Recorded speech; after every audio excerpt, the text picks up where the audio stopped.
একত্ববাদের কথা, তাওহীদের কথা তোমার বান্দাদের কাছে নসিহত করেছি। বলো লা ইলাহা ইল্লাল্লাহ। 9.5 বছর বলে বলে মাত্র 40 জন আল্লাহ বন্দেওয়ালা হলো। আল্লাহ বাকিগুলোকে তুমি শেষ করে দাও। আল্লাহ রাব্বুল আলামিন বলেন, তুমি দোয়া করেছো, আমি কবুল করে নেব। তবে শোনো শোনো, তুমি মাটি দিয়ে কিছু পাত্র বানাও। আল্লাহ কতগুলো পাত্র বানাবো? আমার আল্লাহ বলেন, গণিত মাটির পাত্র বানাও। অগণিত মাটির পাত্র বানানো হয়ে গেল। আল্লাহ এবার কি করবো? আমার আল্লাহ বলেন, মাটির পাত্রগুলো তুমি রোদের তাপে শুকনো করো। সবগুলো শুকনো করা হয়ে গেল। আল্লাহ এবার আমি কি করবো? আমার আল্লাহ বলেন, মাটির পাত্রগুলো তুমি আগুন দিয়ে পোড়ানোর ব্যবস্থা করো। সবগুলো পোড়ানো হয়ে গেল। আল্লাহ এবার কি করবো? আমার আল্লাহ বললেন, মাটির পাত্রগুলো তুমি লাইন দিয়ে দাও, আর একটা লাঠি দিয়ে সবগুলো তুমি ভেঙে ফেলো। নূহ নবী বললেন, আল্লাহ মাটির পাত্র বানালাম, রোদের তাপে শুকনো করলাম, আগুন দিয়ে পোড়ালাম, ওই মাটির পাত্রগুলো কি ভাঙতে আমার কষ্ট হয় না?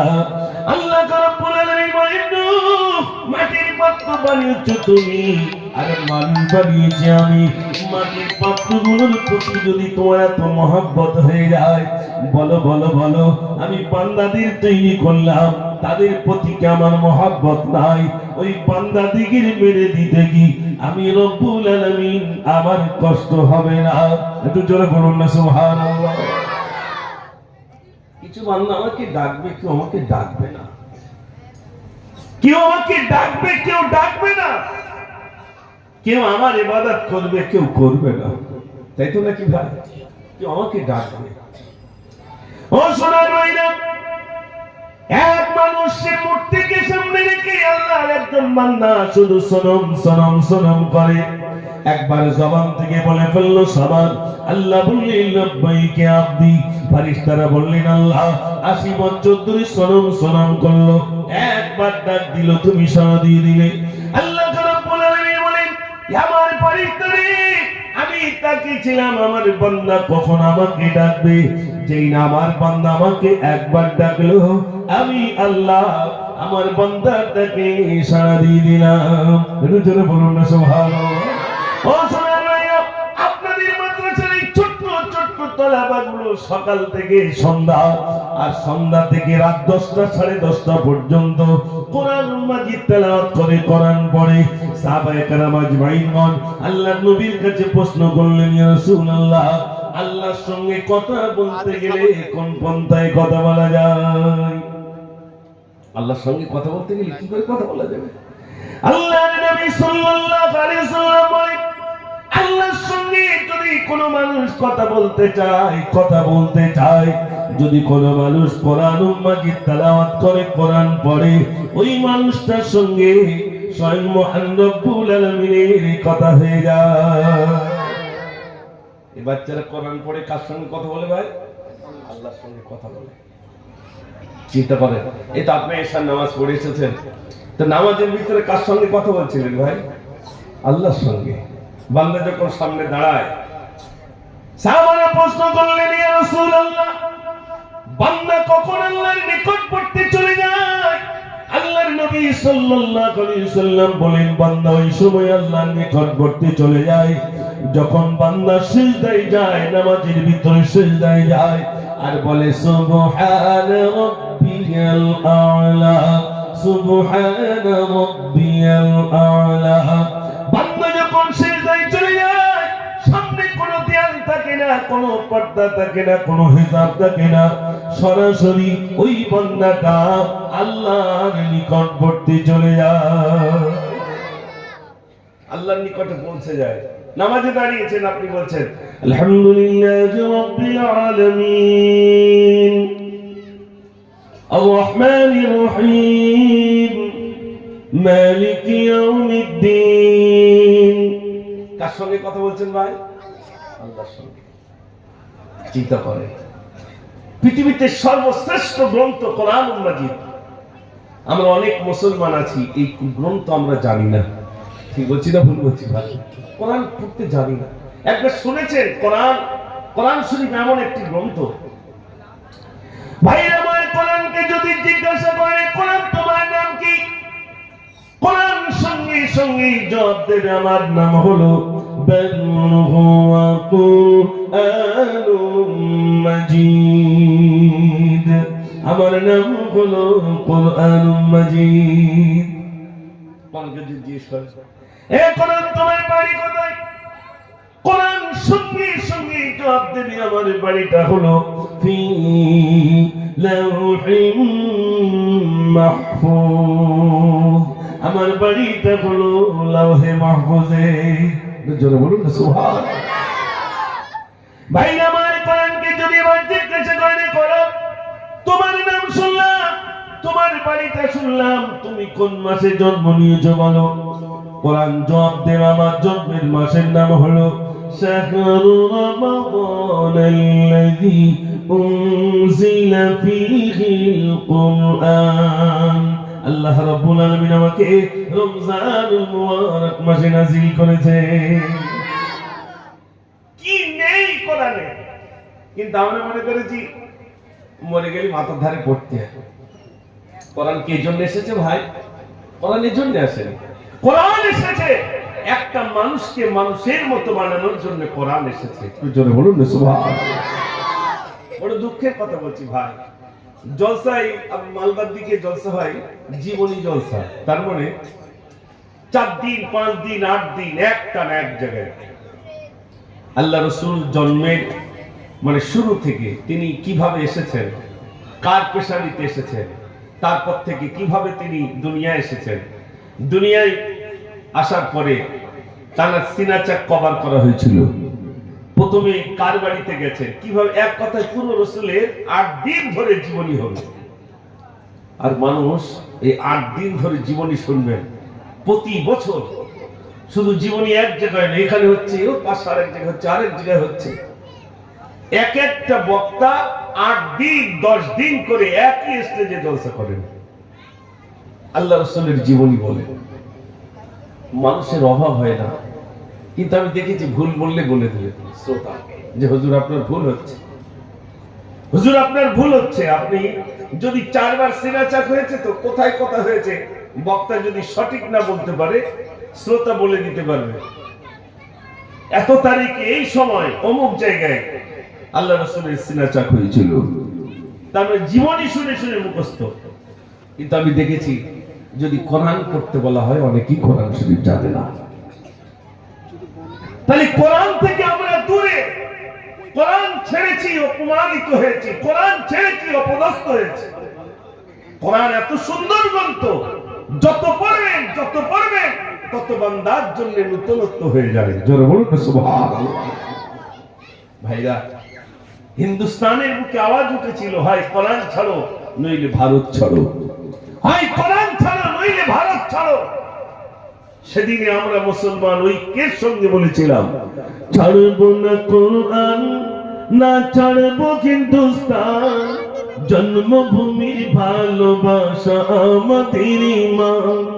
ছাড়বো না কোরআন, না ছাড়বো হিন্দুস্তান, জন্মভূমির ভালোবাসা আমাদের ইমান।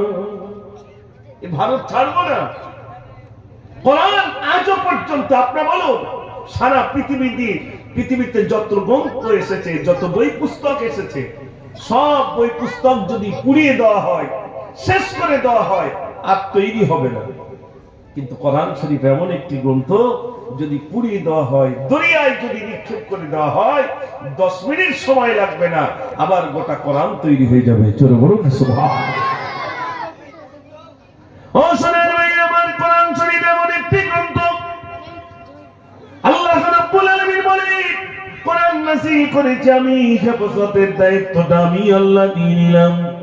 কোরআন রাখার জন্য আল্লাহ রাব্বুল আলামিন দুনিয়ার কোন লোহার আলমারি নাই, কাঠের আলমারি নাই, সীসা দিয়ে তৈরি করা আলমারি নাই। আল্লাহ রাব্বুল আলামিন বলেন, কোরআন রাখার জন্য আমি আলমারি বেছে নিলাম। আমার বান্দা বান্দির কলিজাগুলো আলমারি বানিয়ে দিয়ে গোটা কোরআন আমি ওখানে লোড করে দিলাম। এই বাচ্চাগুলো দিন আল্লাহ আলমারি বানিয়ে দিয়েছেন। একটু জোরে বলুন না সুবহানাল্লাহ। ভাবুন ভাই, আমরা মনে করেছি মারা গেলে বুঝি ওরা মাথার ধারে এসে পড়বে। আপনাদের দিকে এরকম সিস্টেম আছে মানুষ মারা গেলে মাথার পাশে এসে একটু কোরআন পড়া? হ্যাঁ বলেন ভাই। আচ্ছা এবার একটু বলুন তো, মারা যাওয়ার পরে যদি মাথার ধারে কোরআন পড়লে একটু মুক্তি পাওয়া যায়, নাজাত পাওয়া যায়, তাহলে বেঁচে থাকতে কোরআন পড়লে কি খুব লস হয়ে যেত ভাই? আপনারা বলুন, এখান থেকে 20 বছর পূর্বে মা চাচিরা ধানের ব্যবসা করতো, কত ব্যবসা করতেন মা চাচিরা, কত মেহনত করতেন, খাটাখাটনি করতেন। কারেন্ট ছিল না, হারকেন জ্বালিয়ে মা চাচিরা কোরআন শরীফ পড়তেন না পড়তেন না ভাই?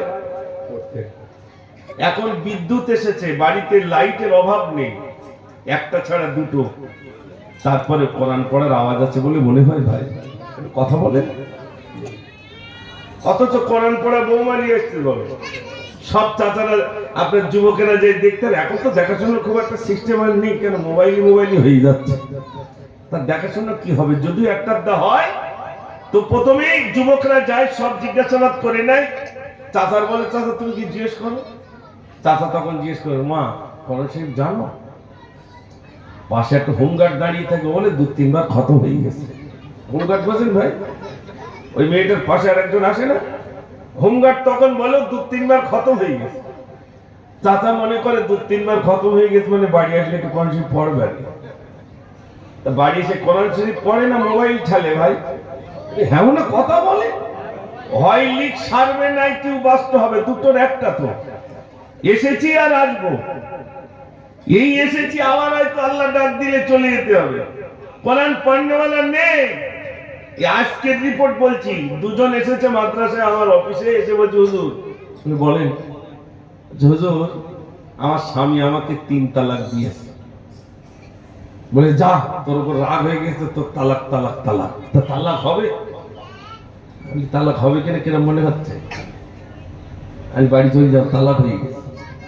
আরেকজন এসেছে ছেলে, সে বলছে, হুজুর এই মেয়েটা আপনার মাদ্রাসায় দেবো, যেহেতু বালিকা মাদ্রাসায় করেছি তো, এই মেয়েটা আপনার দেবো, ওর মা এই 3টে বাচ্চা রেখে আমার ছেড়ে চলে গেছে, অন্য জায়গায় বিয়ে করেছে। আচ্ছা এই রোগগুলো কি খুব অল্প স্বল্প রোগ বলে মনে হয় ভাই? এটা হ্যাঁ না বলে? এই সমাজ এগুলো আছে না? না আজকের কথা বলছি, কসম আজকের কথা বলছি। বলে সমাজ কোথায় গেল? 3টে মেয়ের মা, সে আবার পালাচ্ছে। চিন্তা করে, বাড়ি একটু বড় বড় মোবাইল দিয়ে রাখবেন, বাড়ি বড় বড় মোবাইল রাখবেন, শুধু বলছে তুমি যেখান যাও যাও, বড় দেখে মোবাইল দাও। এই গ্রামের মায়েরা আর মিলা শুনতে তো হুজুর সব পিছনে সব বোনাস করিয়েছি, বলেন ওরে লিয়েছিস কেন? হারা আসলে জানে না তো আমি কি জিনিস। ও সোনার ভাইরা, বিশ্বাস করুন সমাজ শেষ হয়ে যাচ্ছে। আচ্ছা বলুন, আপনারা বলুন, আপনি চলে গেছেন বেড়াচাপায়, বেড়াচাপা টু বাদুড়িয়া আপনি ভ্যান চালিয়েছেন, অটো চালিয়েছেন, গাড়ি চালিয়েছেন, বেলা 12টার দিকে বাড়িতে এসেছেন, এসে দেখছেন আপনার স্ত্রী ঘরের নির্জন জায়গায় একটি জায়গায় বসে কোরআন শরীফ পাঠ করছে। আপনার পানি চাইতে ইচ্ছা হবে ভাই? বলে মার্কেটে গিয়ে গল্প করবে, চা খাবে, আর বলবে শোন আমি যত কষ্ট করি না কেন, আমার বাড়ি কত শান্তি জানিস? আমি বাড়িতে গিয়ে দেখি আমার স্ত্রী প্রতিনিয়ত সময় পেলে কোরআন শরীফ তেলাওয়াত করে। জোরে বলুন না সুবহানাল্লাহ। মানুষের গর্ব হবে না? হবে না? আবার আপনি কাজ করে এসেছেন, এসে দেখছেন চেয়ারে বসে মোবাইল ঠেলাঠেলি শুরু হয়ে গেছে। বাড়ি এসে দেখছেন, ভালো লাগবে বলে মনে হয় না? বাচ্চারা বলছে না। আসলে প্রথম থেকেই বলো, প্রথম থেকেই মা তার পেটে সন্তান এসেছে, এত মোবাইল দেখা দেখেছে, এত সিরিয়াল দেখেছে, বাচ্চা পেটে সে বলতে চায় বেরোত পারলি হয়। জন্ম নিয়েছে, ব্যাস মোবাইল শুরু। ঠিক বলছি না ভুল বলছি ভাই? বাচ্চা খায় না, মা এবার দেখিয়ে দিচ্ছে কার্টুন দেখ, বুড়ির কার্টুন দেখ আর খা। বুড়ির কার্টুন দেখাচ্ছে আর খাচ্ছে, ও খায় না, এটা ছাড়বে না। বাচ্চার খাওয়ালো। এই যে মাদ্রাসার ছেলেগুলো আছে জানেন কত ছেলে পাবজি পাস তার ঠিক নেই, মোবাইল আপনি বার করেন এরকম তাকাবে, তাকাবে না? তাকাবে না ভাই? তাকাবে। কেন? কি কারণে? আসলে মা এত পরিমাণ মোবাইল দেখেছে, বাচ্চা মোবাইল একদম পাস। যদি বলেন তাই হয়, শোনেন। বড় পীর আব্দুল কাদের জিলানী রাহমাতুল্লাহ আলাইহি হুজুর মায়ের ঘরে ছিলেন, আর মা জননী কোরআন শরীফ তেলাওয়াত করতেন, কোরআন পড়তেন। শিশু বাচ্চা জন্মগ্রহণ করলো। বড় পীরের আম্মা জান, ভাইরা আমার বাচ্চাটি একটু বড় হলে হাতকে ধরে মাদ্রাসায় মক্তবে নিয়ে গেলেন। হুজুর আমার ছেলেটাকে একটু কোরআন শরীফ শিক্ষা দেন। ভাইরা আমার হুজুর চাইনা বলেন, বাবা তুমি বলো আউযু বিল্লাহি মিনাশ শাইতানির রাজীম। যেইনা বললেন, এরপরে বললেন বিসমিল্লাহির রহমানির রহিম। যেইনা বললেন আলিফ, ছোট্ট বাচ্চাটি আলিফ তো দূরের কথা, এক থেকে কাটার পড়া শুনিয়ে দিল।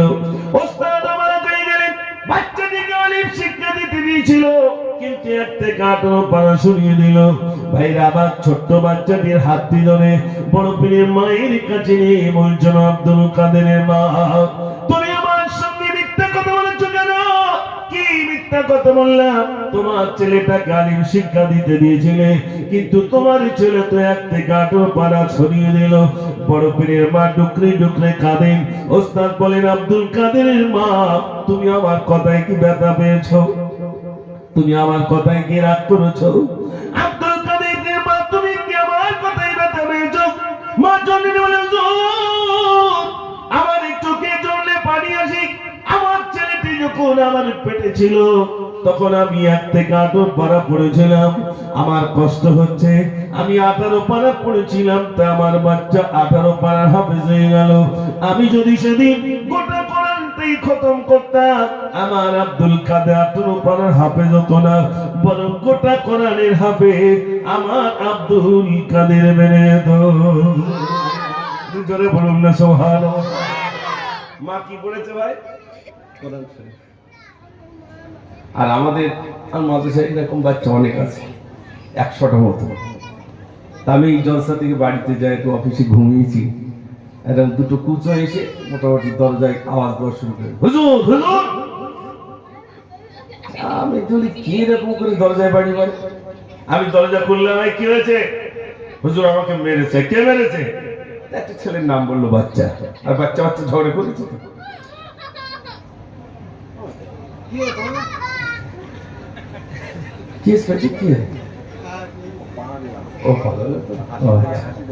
আচ্ছা আচ্ছা, তো এবারে কি বলছিলাম জানো? দরজায় বাড়ি দিচ্ছি। তাহলে কি হয়েছে রে? তো হুজুর আমার মেরেছে। কে মেরেছে? অমুক লোক, অমুক ছেলে মেরেছে। ডাকলো, আমি তুই মেরেছিস? বলছে হুজুর আমাকে গালি দিয়েছে। আমি সব বলার মাদ্রাসা ছিল, ওর গালি দেবে কেন? অফিসের ভিতরে নিয়ে আসলাম, খুব ভালো করে বোঝাচ্ছি, সত্যি কথা তুই গালি দিয়েছিস। আর বাচ্চাদের বোঝালে ওরা সব, মানে মায়া করলে তো আদর করলে সব বলে দেয়।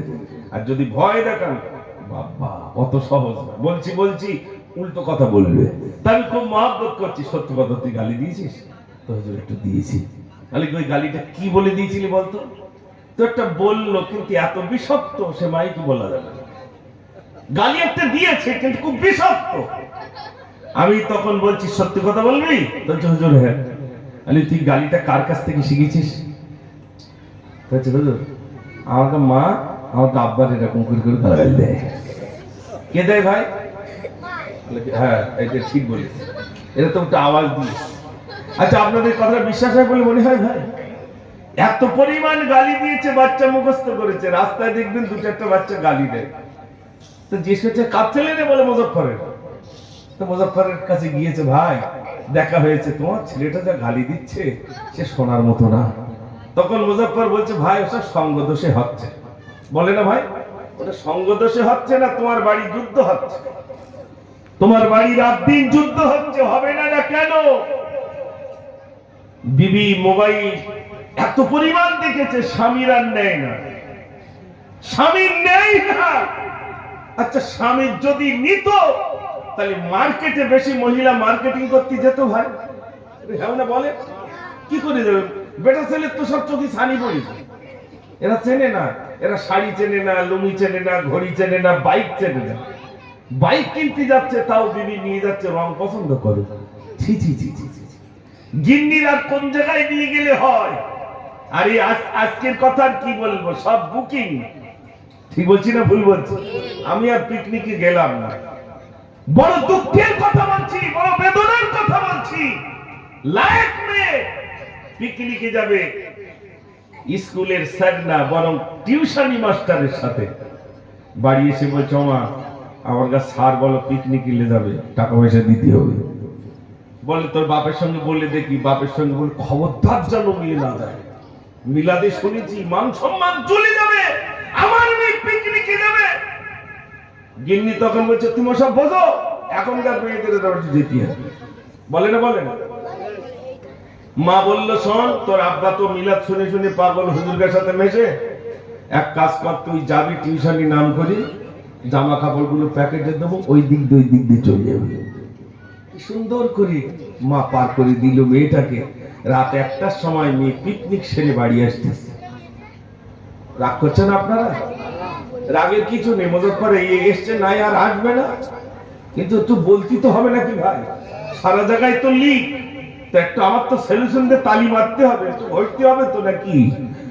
সমাজ শেষ হয়ে যাচ্ছে, সমাজ শেষ। মিলাদ কার কাছে করবো, কার কাছে আলোচনা রাখবো ভাই?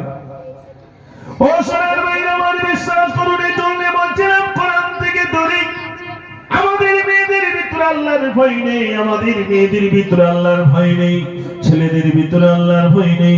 ও সোনার ভাইরা, বাড়িতে দেখুন সর্বদাই স্বামী স্ত্রী আগুন জ্বলছে, টাকা পয়সা ইনকাম হচ্ছে বটে, বিরাট বালাকানা, অথচ শান্তি নাই, শান্তি নাই। শান্তি কোথায় আছে? আল্লাহ রাব্বুল আলামিন বলে, ওরে আমার বান্দা শান্তি খুঁজি, শান্তি কোথায় আছে? ওরে আমার বান্দা টাকার পিছনে শান্তি নাই, টাকার ভিতরে শান্তি নাই, সোনা দানার ভিতরে শান্তি নাই, সন্তানদের ভিতরে শান্তি নাই। কোথায় শান্তি আছে বান্দা? শুনে রে, আমি কোরআন পাকের ভিতরে এলান করে দিলাম, আলা বিযিকরিল্লাহি তাতমাইন্নুল কুলুব। শান্তি যদি পেতে চাও, একমাত্র আল্লাহর স্মরণের ভিতরে শান্তি নিহিত রয়েছে। জোরে বলুন না সুবহানাল্লাহ।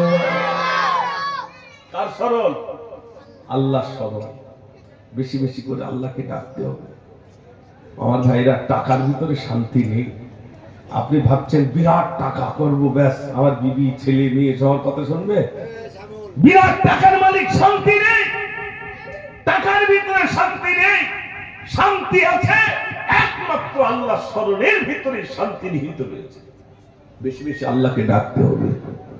আমার সোনার ভাইরা, এই জীবন নয়, এরপরে অনন্ত কাল আমাদের বাকি আছে। আচ্ছা, আপনারা যারা আছেন একটু বলবেন, 50 বছর কষ্ট পেতে চান না অনন্ত বছর কষ্ট পেতে চান? কোনটা? অনন্ত কাল কষ্ট পেতে চান না 50টা বছর কষ্ট পেতে চান? একটু কথা বলেন। সবাই চাইবে 50 বছর কষ্ট পেতে চাই, আর অনন্ত কাল যেন আমার জন্য আরামদায়ক হয়ে যায়। তার জন্য এই 50টা বছর একটু মেহনত করতে হবে, কষ্ট করতে হবে। যদি 50-60টা বছর একটু কষ্ট করে যেতে পারি, আল্লাহ পাক আমাদের জন্য শান্তির জায়গা আল্লাহ পাক আমাদের জন্য রেখে দিয়েছেন। একটু জোরে বলুন না সুবহানাল্লাহ। আমরা কি করছি?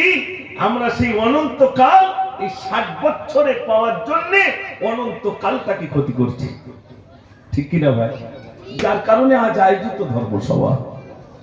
ও সোনার ভাইরা, আল্লাহ পাক আপনাকে সন্তান দিয়েছে, আল্লাহ পাক আপনাকে বিবি দিয়েছে।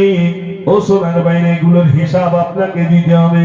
সন্তান দিয়েছিলাম, কোন কাজে ব্যয় করেছো বলো? ভাইরা, আমার বিবি দিয়েছিলাম, তাকে কেমন করে তুমি রেখে দিয়েছিলে বলো?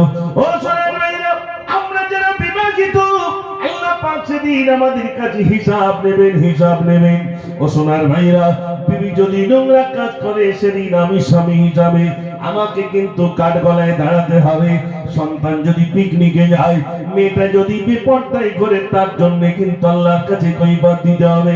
কোন রেহাই নাই। ছেলে দিয়েছেন আল্লাহ, মেয়ে দিয়েছেন আল্লাহ, বিবি দিয়েছেন আল্লাহ। হিসাব নেবেন কি মোদি? হিসাব নেবেন কে? আল্লাহ।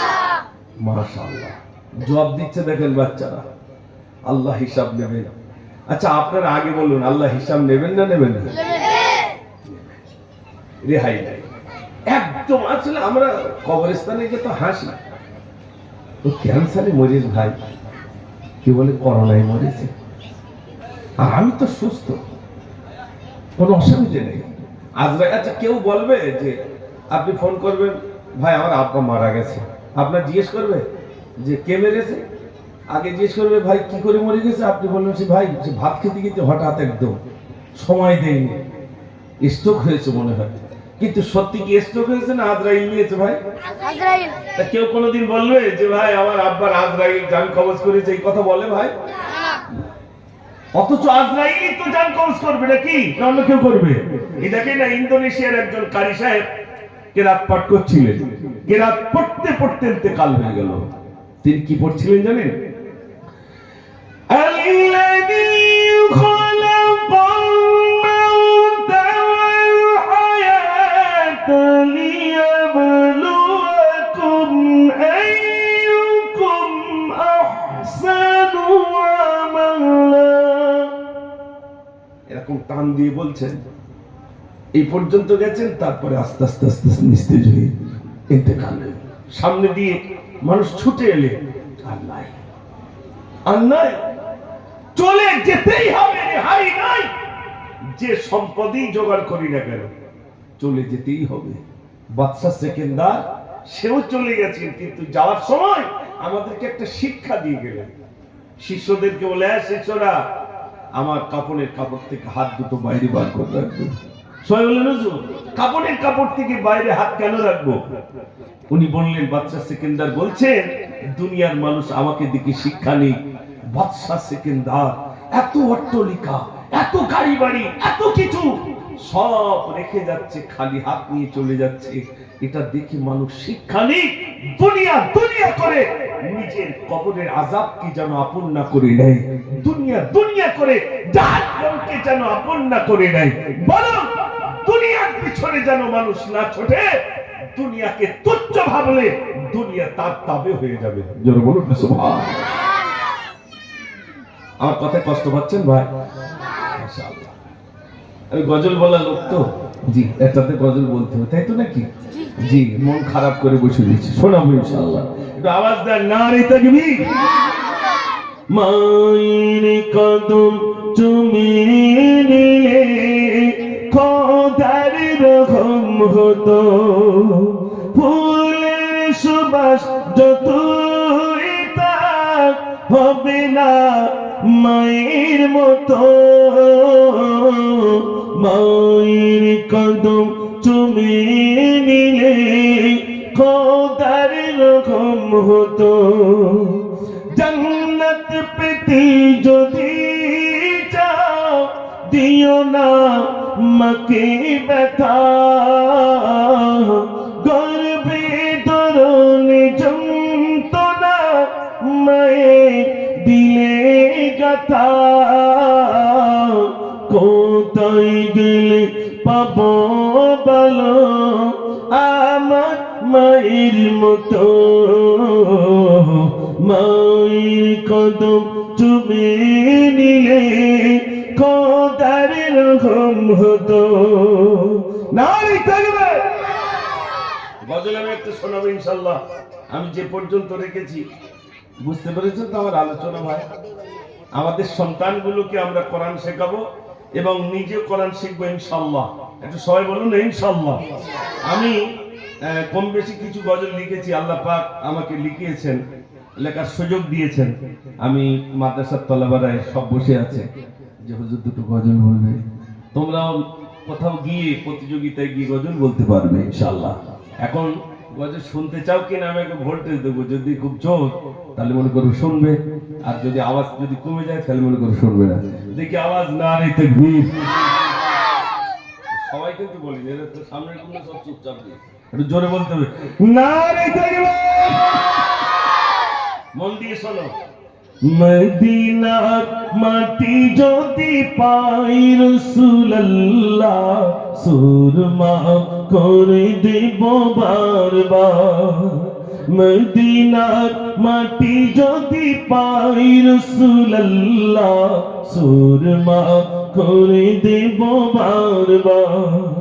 যদি যেতে নাহি পাই সোনার এই মদিনায়, যদি যেতে নাহি পাই সোনার এই মদিনায়, দিও দেখা স্বপ্নে ও গো রাসূলুল্লাহ সুরমা করে দেব বারবার মদিনার মাটি যদি পাই রাসূলুল্লাহ সুরমা করে দেব বারবার মদিনার পানে চেয়ে থাকি প্রতিদিন একে একে দিন যায় ভাঙে মনোবল ডানা মেলে পাখি যায় পাক মদিনা দেখে মোর আঁখি দুটি করে চলো ছল আমি ভাবি নিরালয় পাক মদিনার আশায় আমি ভাবি নিরালয় পাক মদিনার আশায় দিদারে দেখা দাও ও রাসূলুল্লাহ সুরমা করে দেব বারবার মদিনার মাটি যদি পাই রাসূলুল্লাহ সুরমা করে দেব বারবার তুমি ছিলে পৃথিবীর সেরা উপহার তোমারি পরশ পেয়ে হলো শৃঙ্খল তোমারি ওসিলায় এলো মানব জীবন দিনের দাওয়াতে তুমি হয়েছ সফল তুমি হলে আল আমিন তুমি উম্মতে জামিন তুমি হলে আল আমিন তুমি উম্মতের জামিন শাফাআতের কান্ডারি ও রাসূলুল্লাহ সুরমা করে দেব বারবার মদিনার মাটি যদি পাই রাসূলুল্লাহ সুরমা করে দেব বারবার মদিনার মাটি যদি পাই রাসূলুল্লাহ সুরমা করে দেব বারবার নারে তাকবীর মাশাআল্লাহ আমার যদিও সময় 9টা পর্যন্ত আর মিনিট 15 মতো রয়েছে মিনিট 15 মতো আপনাদের কাছে কিন্তু আমি যা আলোচনা ধরেছি তাতে এই আলোচনা শেষ হবে না আপনারা কি আমার আলোচনায় কষ্ট পাচ্ছেন ভাই মাশাআল্লাহ আমি বলছিলাম কোরআন শরীফ শিখতে হবে এখানে যত ভাইরা আছেন বাবাজিরা আছেন 2008 এ যখন হজ পাকে গেছি আর 2010 এ আল্লাহ পাক নিয়ে গেছেন তো আমি দেখেছি সারা ওয়ার্ল্ডের মানুষ যেখানে আসেন প্যান্ট পরা কেউ শার্ট পরা অথচ কাবাব বাইতুল্লাহ বসে বসে কোরআন শরীফ পড়ছে আর আমাদের দেশে বড় জামা এত বড় দাড়ি অথচ কোরআন শরীফ জানে না এরকম লোক আছে না নাই ভাই আছে তাহলে কি হবে ভাই কোরআন শরীফ না শিখে কবরে যাব একটু নিয়ত করুন না যে ইনশাআল্লাহ কোরআন শরীফ শিখে মরতে চাই একটু জোরে বলুন ইনশাআল্লাহ বাড়িতে মায়ের কাছে বৌমার কাছে বলুন যে আমি একটু কোরআন শরীফ শিখবো বুড়ো বয়সে তো কি আছে ছাত্র হয়ে মরতে চাই শিক্ষক হয়ে নয় ছাত্র হয়ে মরলে অনেক লাভ ভুল সংশোধন ভুল যদি করি আল্লাহ ক্ষমা করে দেবেন আমরা যখন মাদ্রাসায় পড়তাম আমাদের ওস্তাদ হুজুর বলতেন তলাবাদের ছাত্রদের বলতে তোমরা নামাজ পড়াও কেন না তোমাদের মর্তবা বেশি ভুল হলে আল্লাহ ক্ষমা করে দেবেন যেহেতু তুমি শিখছো তাই তো নাকি ভাই শিখছি তাই ভুল হলে আল্লাহ ক্ষমা করবেন কিন্তু শিক্ষা হয়ে গেছে এরপরে ভুল হলে কি আল্লাহ ছেড়ে দেবেন তাহলে আমরা নিয়ত করি যে আমরা ছাত্র হয়ে মরতে চাই শিক্ষক হয়ে নয় আমরা শিখতে শিখতে মরি অনেক বাচ্চা কোরআন শরীফ 10 পারা 15 পারা ইন্তেকাল হয়েছে আল্লাহ পাক তাকে কবরেও কোরআন শরীফ শেখার একটা সুন্দর ব্যবস্থাপনা করে দেবে একটু জোরে বলুন সুবহানাল্লাহ সোনার ভাইরা কোরআনে হাফেজ যারা কোরআন তেলাওয়াত করে আল্লাহ এত মর্যাদা দিয়েছে এত মর্যাদা দুনিয়াও দেবেন আখিরাতেও দেবেন কোরআন শুধু জানার জন্য দেখেন জান্নাতীরা জান্নাতে চলে যাবে জান্নাতে যাওয়ার পরেও আফসোস করবে যদি একটু কোরআন শরীফ শিখে আসতে পারতাম জান্নাতের উঁচু শিখরে আল্লাহ পাক পৌঁছে দিতেন জোরে বলুন না সুবহানাল্লাহ আমি গজল শোনাবো ভাই অনেকেই এসেছেন আলহামদুলিল্লাহ আমার তো দাড়ি চুল পেকে গেছে যখন কাঁচা ছিল তখন আসতে পারি এখন পাকা লেয়ার আপনাদের কাছে এসেছি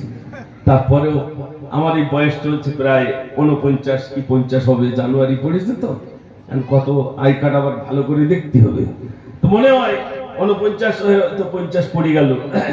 তো আমারও 50 বছর হয়ে গেল আলহামদুলিল্লাহ বয়স। এখানে জানা আছে ওই 80 বছর 90 বছর বয়সের লোক এখানে আছে ভাই? 80 বছরের একটা হাত তুলবেন যে আমার বয়স 80 আছে? 80 পর্যন্ত জেদ দিচ্ছে না, লাঠি আর দোকানে কিনতে পাওয়া যাচ্ছে না, তার আগে বাড়ি যেতে হবে।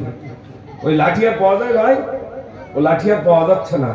এই জন্যে দোকানদার বুঝে গেছে ও 80 আর যাবে না, খুব টেনে টুনে 65, টেনে টুনে 70 আর না। আর আমাদের বেলা কত হবে আল্লাহ জানে।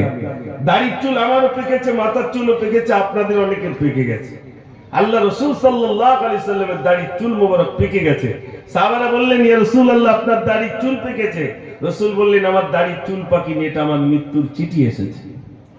আর আমাদের চুল পাকলি যে ভাই চুল পেকে যাচ্ছে, ওই গ্যাস হচ্ছে তো এই জন্য পেকে যাচ্ছে। গ্যাস হচ্ছে কি আজরাইল চিঠি দিয়ে যাচ্ছে, খবর নেই। আজরাইল চিঠি দিয়ে যাচ্ছে, তৈরি হও, তৈরি হও, তৈরি হও, ডাক আসবে, চলে যেতে হবে। এই কথা শুনে বাড়ি ঘরে যে ঘরে সবাই, সেই ঘরে সারাদিক ছবি দেখে গেছে। হুজুরকে জিজ্ঞেস করে, এত দিক ছবি? তাহলে হুজুর জানেন না যে ঘরে ছবি থাকে ওই ঘরে ফেরেশতা আসে না? তা আমার যাতে ফেরেশতা এসে জান কবজ না করতে পারে, তাই চারিদিকে ছবি দেখে গেছে। কি চালাক দেখে ভাই! যে ঘরে ছবি থাকে ওই ঘরে ফারিস্তা আসে না, এটা ঠিকই। কোন ফারিস্তা আসে না? রহমতের ফারিস্তা। আজরাইল কি রহমতের ফারিস্তা না আজরাত ধরবে? এটা জোরে বলে।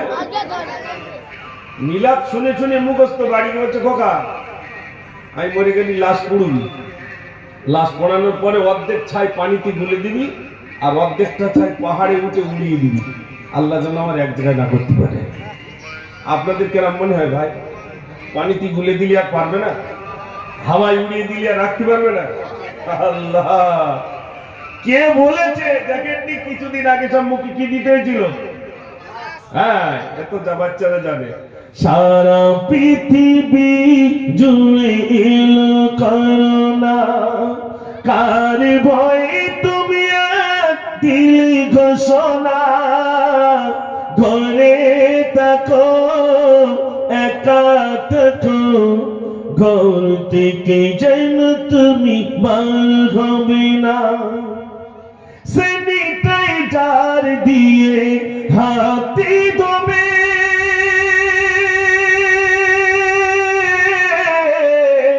মাস্ক পরিধান করে বাহিরে যাবে।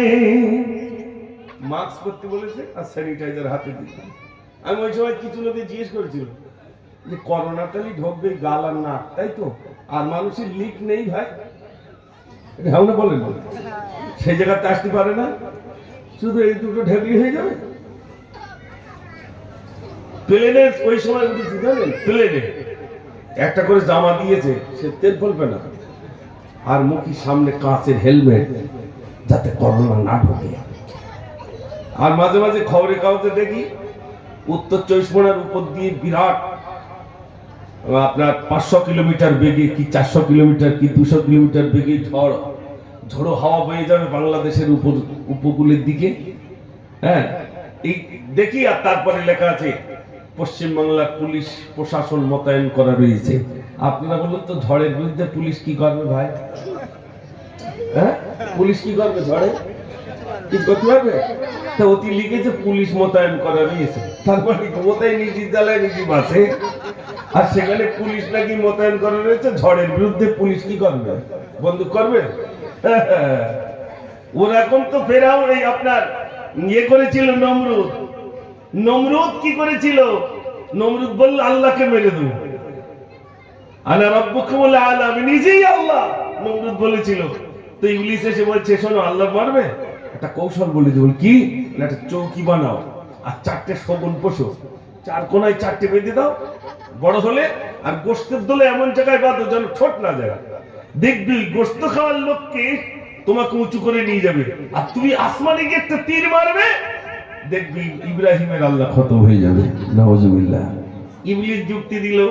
ওই যুক্তি শুনে নমরুদ কি করলো? একটা চৌকি বানালো আর 4টে শগুন এরকম কোনায় কোনায় বেঁধে দিল, আর গোশতের দলে এমন জায়গায় বাঁধলো ওই গোশত খাওয়ার লোককে উঠবে। এবারে নমরুদ উপরে বসলো, অনেক উঁচু উঠে গেছে। এবার নমরুদ তীর মারলো, আল্লাহ বলছে ফারিস্তা নমরুদের তীরে একটু রক্ত লাগিয়ে দাও। ওই তীর পুনরায় নিচে এলো, নমরুদ দেখলো খোলা আসমানে তীর মেরেছি, রক্ত, তার মানে ইব্রাহিমের আল্লাহ ক্ষত। এরপরে ও গোশতের দোলা নিচের দিকে দিল, এবার নমরুদ আপনার ওই শগুন নিচের দিকে ওড়ার জন্য নিচে চলে এলো। নিচে এসে ইব্রাহিম নবীকে ডেকে, ইব্রাহিম তোমার আল্লাহ ক্ষত। ইব্রাহিম নবী বলছে পারবে না। তাহলে তোমার আল্লাহ যদি জীবিত থাকে তোমার আল্লাহর আসতে বলো, সৈন্য নিয়ে আসতে বলো, আমার সৈন্য যাবে, ময়দানে মোকাবেলা হবে, কার ক্ষমতা কেমন। নমরুদ কি করলো, 80,000 সৈন্য ফিট করলো যারা তীর মারতে পারে। কত হাজার ভাই? 80,000 যুদ্ধ করতে পারে এরকম 80,000 সৈন্য ঢোল তবলা বাজাতে বাজাতে ময়দানে যাচ্ছে, যুদ্ধ হবে কার সঙ্গে? আল্লাহর সঙ্গে। আল্লাহ কি পাঠিয়েছে জানেন? এক ঝাঁক মশা পাঠিয়েছে, যা তোরা যা। মশা, এই এখন যে মশা কামড়াচ্ছে না, এই শয়তান নমরুদের জন্য মশা হয়েছিল, না তার মর্টিন কিনতে হতো না, এসব কিছুই কিনতে হতো না। এক ঝাঁক মশা যখন আসছে, এরা বাজাচ্ছে ঢোল আর নমরুদ বাজাচ্ছে ঢোল, আর আল্লাহ পাঠিয়েছেন মশা, তাদের ডানার ভনভনানি আর গনগনানি আওয়াজে নমরুদের ঢোলের আওয়াজ বন্ধ হয়ে যায়। একটু জোরে বলুন না সুবহান। মশার ডানার আওয়াজ আছে না? নেই। একটা যদি মশারির মধ্যে বনবন করে তাড়াতাড়ি চিরিং করে ওঠে, লাইট মেরে দেখে কোন জায়গায় মশা। ঠিক বলছি না ভুল বলছি? ছোট্ট একটা প্রাণী মশা, ও মশা পিসাবও মানে না, প্রধানমন্ত্রী মানে না, মুখ্যমন্ত্রী মানে, কারুর মানে না। কারুর মানে বলে মনে হয়? এখানে আপনার যারা আমরা বসে আছি, ইমাম সাহেব বসে আছে, মশা কি বলবে? ইমাম সাহেবের কামড়াবো না এরকম বলবে? সুযোগ পেলেই ছাড়বে। ঠিক বলছি না ভুল বলছি? সুযোগ পেলেই দেবে। এই যে মশা এক ঝাঁক এসেছে ময়দানে, আর একটা খোড়া মশা রাস্তার দিক দাঁড়িয়ে, আর খোড়া মানুষের একটু রাগ বেশি হয়। আপনাদের গ্রামে যদি খোড়াতে বলে দিক দিক আমার বলি যাচ্ছে, বিশ্বাস করুন তার বলছি না। খোড়া মশা অথচ ময়দানে আসেনি, ওই রাস্তায়, বলছে তোরা সব যা, আমি এখানে। ভাইরা আমার, নমরুদ কি করল? 80,000 সৈন্য নিয়ে ময়দানে নিয়ে গেল। এবার তারা যখন তীর ধরে দাঁড়িয়ে রইল, মশাগুলো আসলো, এদিকে কামড়াতে থাকে, এদিকে মারতে যায়, উড়ে সেদিকে কামড়ায়। ওই সামান্য করে এত বিষ, 80,000 সৈন্য সব ময়দানে জিত। নমরুদ দেখলো সর্বনাশ, 80,000 সৈন্য তো সব মারা যায়, দরকার নেই, আমি পালাই। এবার বলছে আমার ধর্ম। ও ছুটছে বাড়ির দিকে। আচ্ছা, খোড়া মশা শয়তান পালাই কেন? ও ছুটে গিয়ে আর কোন জায়গায় ঢুকবে, নাকের মধ্যে ঢুকে মস্ত গিয়ে বসেছে। আচ্ছা, আমি গল্প করছি বলে মনে হয়? এসব কেতাবের কথা আছে না নাই? ঢেউয়ের বিরুদ্ধে পুলিশ তাই বলছে আর কি আপনাদের। নমরুদের মস্তকে গিয়ে মশা বসে এবার কামড়াতে শুরু। নমরুদ নিজের হাত দিয়ে নিজের মাথায় মারে, কামড়ানো বন্ধ হয় না। ওর কি করেছে, নিজের জুতো খুলে নিজের মাথায় মারছে। নিজের মাথায় যখন মারছে, মশা সোজ তুলে নিয়েছে, আবার কামড়ানো বন্ধ, আবার কামড়ায়। নমরুদ দেখলে তো বেশ সিস্টেম ভালো, যতক্ষণ জুতো চালায় ততক্ষণ আমার কামড়ানো বন্ধ থাকে, যন্ত্রণা কমে, জুতো মারা বন্ধ, যন্ত্রণা বাড়ে। নমরুদ বলছে, সৈন্যরা আমি একটা চাকরি দেবো। বলে কি চাকরি? যে সর্বদাই আমার মাথায় জুতো মারা চাকরি। এবার জুতো মারা চাকরি, টাইমটা দেখিনি কত বড় না, এখন অনেক দূর যেতে হবে ভাই। ও ভাই, কষ্ট হচ্ছে নাকি আপনাদের?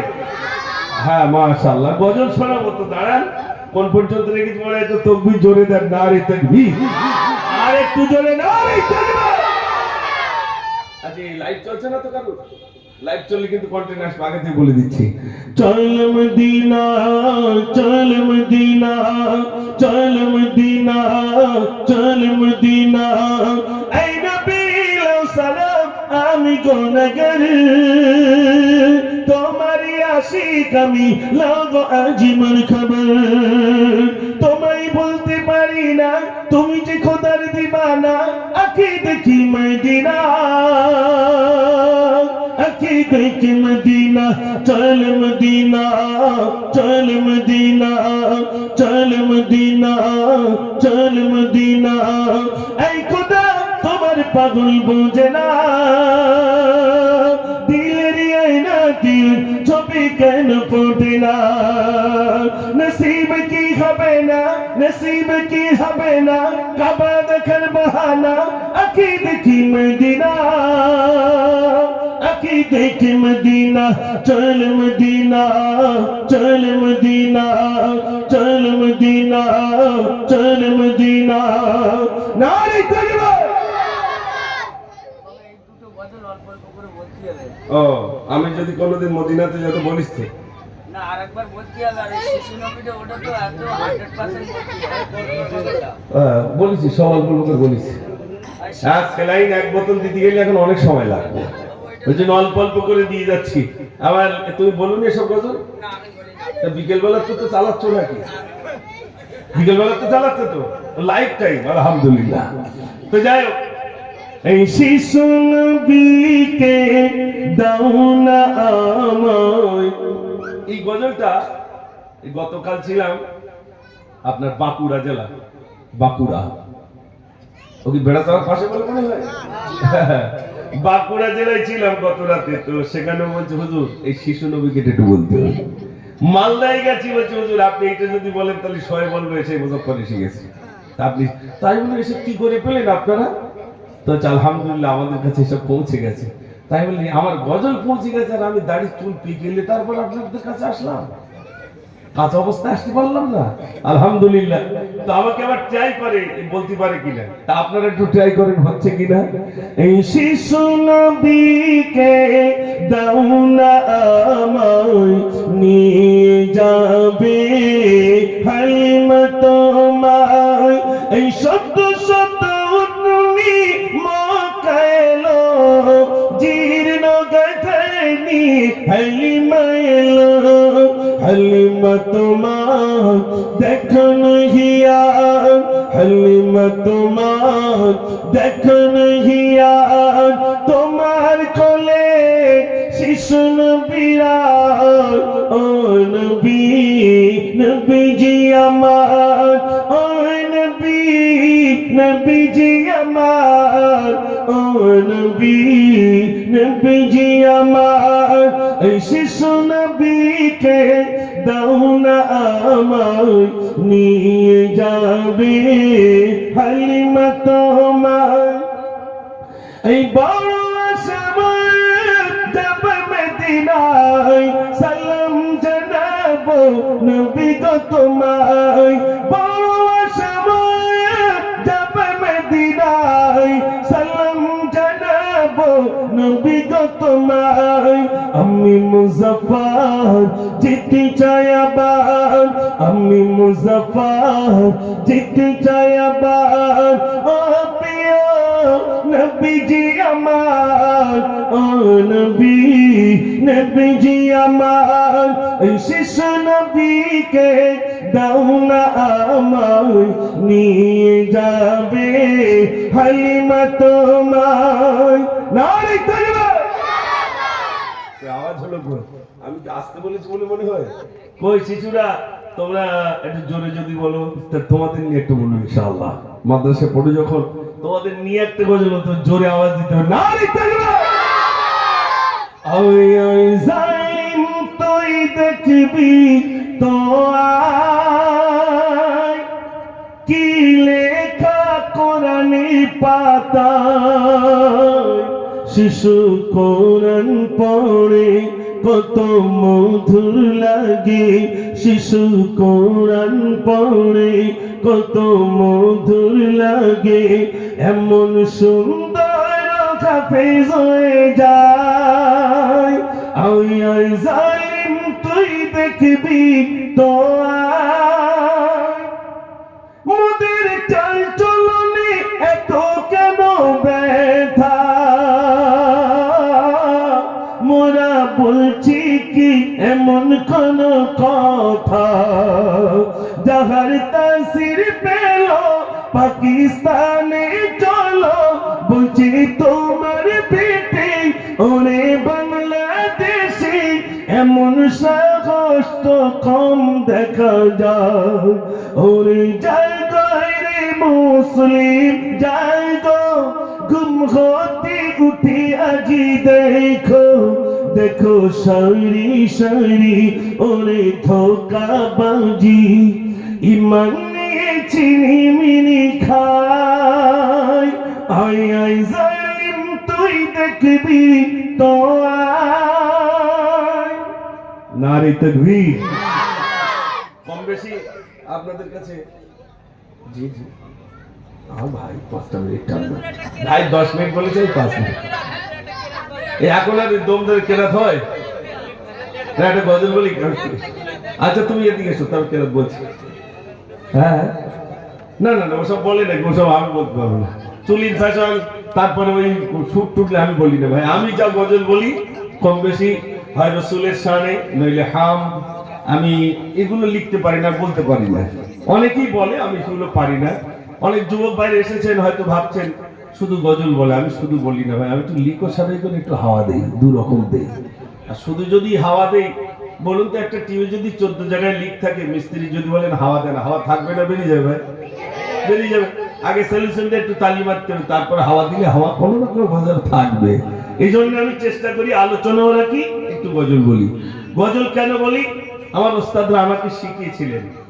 কি শিখিয়েছিলেন? সে সময় বাবরি মসজিদ ধ্বংস করা হচ্ছে। এখন তো বাবরি মসজিদ সে ধ্বংস করার পরে রাম মন্দির উদ্বোধন হবে, তাই তো নাকি? রাম মন্দির উদ্বোধন হবে। তো যেদিন রাম মন্দির শিলান্যাস হয়, সেই দিনে যিনি বাবরি মসজিদ ভেঙেছিলেন, সর্বপ্রথমে কুরুল মেরেছিলেন, তিনি বলছেন আমি সেই মানুষ যিনি বাবরি মসজিদের উপরে প্রথম কুরুল মেরেছিলাম। আমি এখন ইসলাম কবুল করেছি, আমি নিয়ত করেছি আমি 200 মসজিদ বানিয়ে দেবো। জোরে বলুন না সুবহানাল্লাহ। 200-র ভিতরে 100 মসজিদ অলরেডি তার বানানো হয়ে গেছে। আমার ওস্তাদরা সেই সময় আমাকে শিখিয়েছিলেন তুমি প্রতিবাদী গজল বলো। তো বাংলায় বললে তোরা বুঝতে পারবে না, ইন্টারন্যাশনাল ভাষা ইউজ করলেন।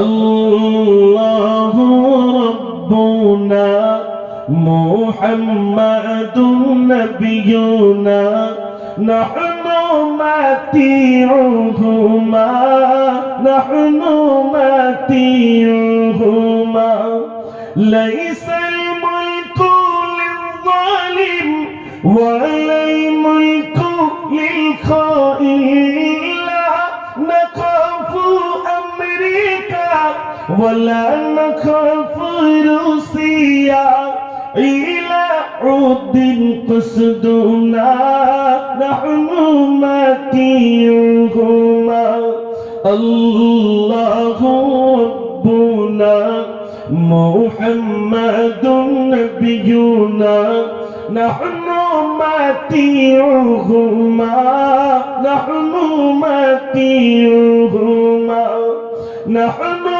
কুল্লু হিসবুল্লাহ লা নাখাফু ইল্লাল্লাহ নাতাসিমু বিহাবলিল্লাহ মুজাহিদ ফি দীনিল্লাহ আল জিহাদু সাবিলুনা নাহনু মাতিউহুমা আল্লাহু ইলাহুনা ওয়াল কা'বাতু বাইতুনা মসজিদ বাবরি হাক্কুনা নাহনু মাতিউহুমা। ওস্তাদরা সেদিন বললেন তুই বলো প্রতিবাদী গজল। আরবিতে সেদিন আমি গজল, তখন আমি ছোট, আজ আমার সেই গজলটি মনে আছে। আমার সোনার ভাইয়ের এখানে যারা এসেছেন কম বেশি কিছু গজল বলেছি। আমি চাই না যে আমি গজল বলে জাহান্নামে যাই, আমি চাই আমি গজল বলে জান্নাতে যাই। একটুখানি বলছি আমি। তো ভাইরা, যদিও আপনাদের কাছে এতক্ষণ যাবত কিছু আলোচনাও রাখলাম, কিছু গজলও শোনালাম, তাই তো নাকি? আমার আলোচনায় কি আপনার ব্যথা পেয়েছেন? প্রথম থেকে আমি শুরু করেছিলাম লা ইলাহা ইল্লাল্লাহ, নেই কোনো মাবুদ আল্লাহ ছাড়া।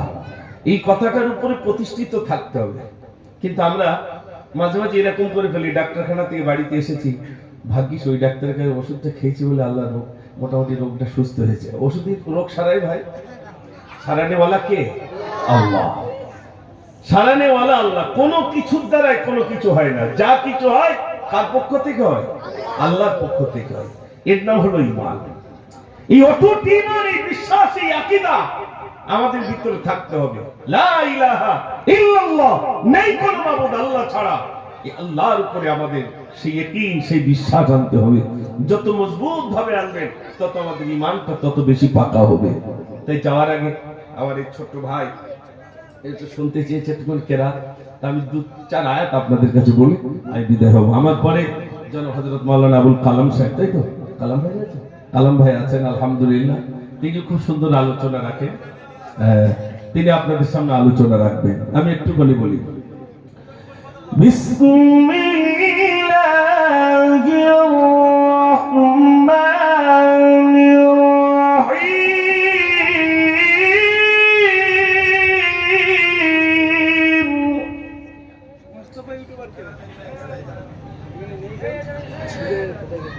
আল্লাহু আকবার, বিসমিল্লাহির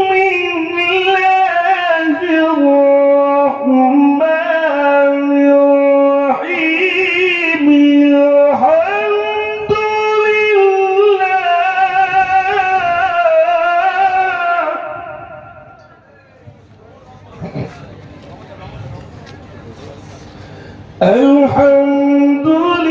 আলহামদুলিল্লাহ রাব্বিল আলামিন।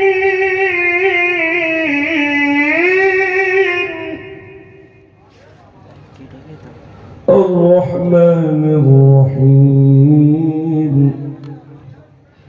মালিকি ইয়াউমিদ্দিন।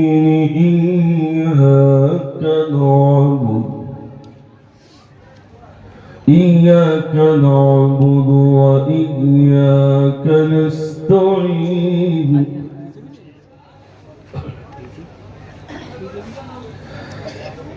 مالك يوم الدين، إياك نعبد وإياك نستعين.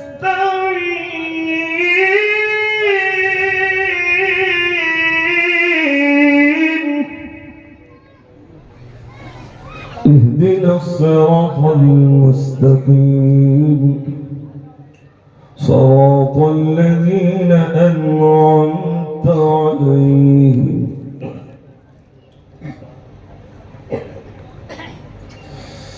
صراط الذين أنعمت عليهم غير المغضوب عليهم ولا الضالين. غير المغضوب عليهم ولا الضالين.